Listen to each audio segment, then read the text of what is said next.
Protesters in Hong Kong are demanding political reform, but Chief Executive Carrie Lam's strategy to placate them is to focus on economic issues.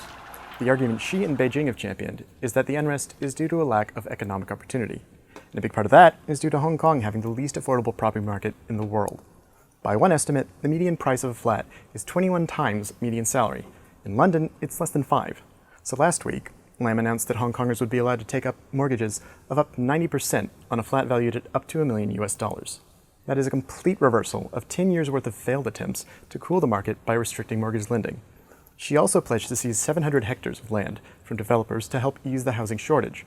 However, the main beneficiaries of both measures will be the one group of people in Hong Kong who really don't need any help at all: property tycoons. On the face of it, easing mortgage restrictions should mean people are no longer priced out of the market. The reality is that Hong Kong property prices are only 5% off their all-time high, and accessibility isn't necessarily affordability. Telling homebuyers they can leverage up with prices near record highs and the economy facing recession is a great way to put people at risk in falling into negative equity. But what about land seizures? Won't that hurt the developers? Well, probably not. In Hong Kong, just 4 developers own farmland covering 150 million potential square feet of floor space, 6 times the size of Monaco. What's more, the government will have to pay market prices for the land it seizes.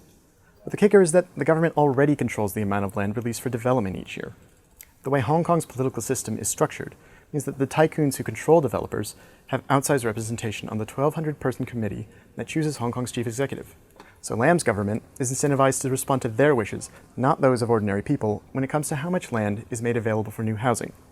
And that means developers have little interest in any democratic reforms that could loosen their grip on Hong Kong's lucrative property market.